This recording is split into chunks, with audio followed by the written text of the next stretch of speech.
Let's talk about something we all kinda take for granted. Until the top runs dry. Water. And for us here in South Africa, the clock on this resource, it is ticking. Loudly. To really get why, we need to start with just one simple, shocking number. 30. That's it.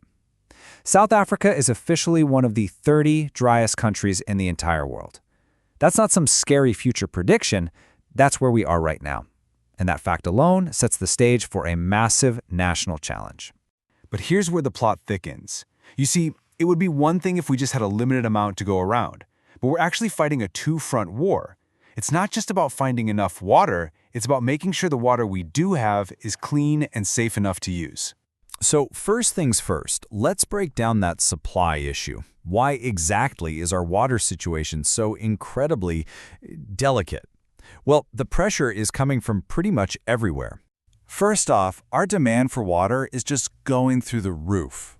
I mean, it makes sense, right? Our population is growing, so we need more water in our homes. But the real heavy drinkers are often behind the scenes.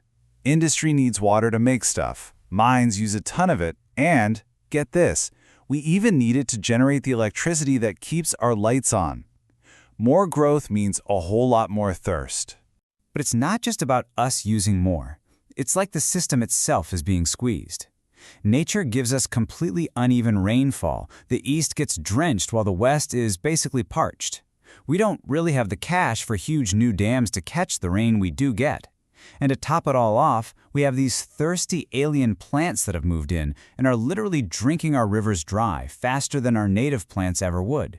Okay, so we've got a limited supply that's under serious strain. But what about the water we actually have? This brings us to that second front I mentioned, the quality.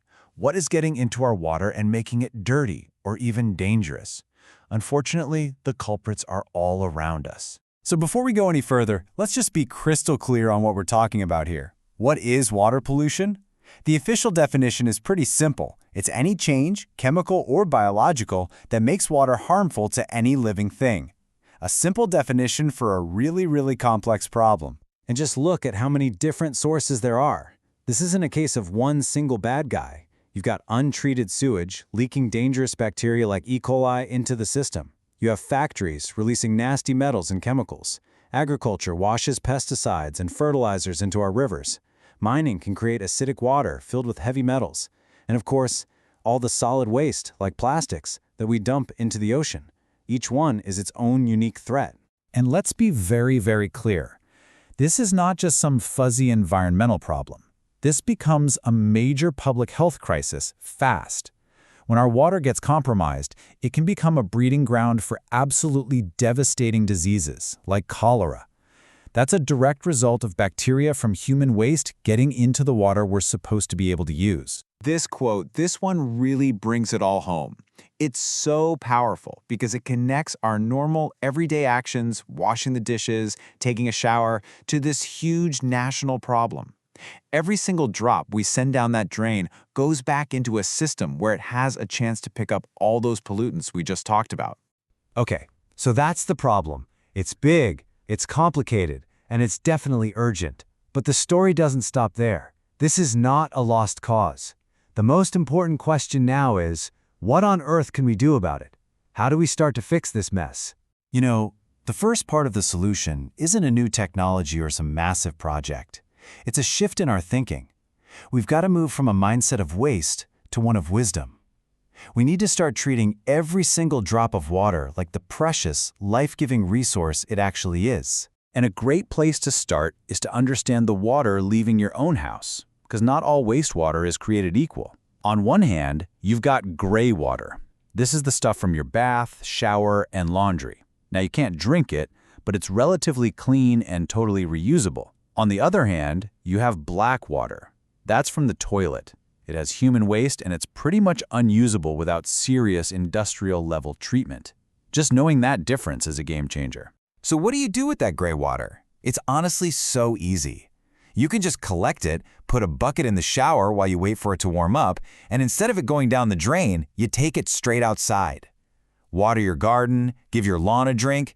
The only real rule is to use it quickly. Don't let it sit around. Just like that, you've turned waste into a resource. Awesome. So reusing water is a big one. But beyond that, there are so many small everyday habits that we can all get into. So let's open up the water-saving toolkit and look at some simple changes that, when we all do them, add up to a huge impact. Take a look at your garden. Is it a thirsty garden, full of pretty but water-guzzling exotic plants? Or is it a water-wise garden? The difference is huge. By planting gorgeous indigenous plants that are built for our climate and by watering smart, like at dawn or dusk so the sun doesn't just steal it all, you save a massive amount of water. And hey, your water bill goes down too. Win-win. All right, here's a rapid-fire list for inside the house. You ready? Shower instead of bathing.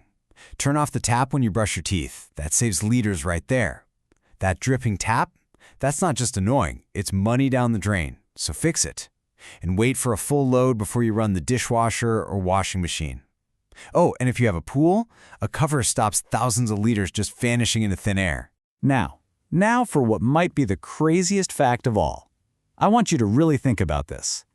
The water that fills your toilet tank, it's the exact same quality of clean, purified, drinkable water that comes out of your kitchen tap. We are, quite literally, flushing perfectly good drinking water away. Every single day. But here is an amazing, dead simple, low-tech hack. Most toilet tanks hold way more water than they need to flush properly. So, by just placing a brick or a full 2-liter bottle of water into the tank, you displace that water. The tank fills up with less, and you can save up to 3 liters with every single flush without even noticing a difference. How cool is that? And you know, this isn't just our problem. If we zoom out for a second, experts are predicting that by 2025, which is basically tomorrow, as much as 1/3 of the entire planet's population could be facing serious water shortages. So the changes we make right here in our homes are actually part of a huge, critical global movement. So there you have it. We've seen the problem, but we've also seen the solutions. The power, it turns out, is in our hands. Your household uses thousands and thousands of liters of water every single month. So the only real question left to ask is, which one are you going to save first?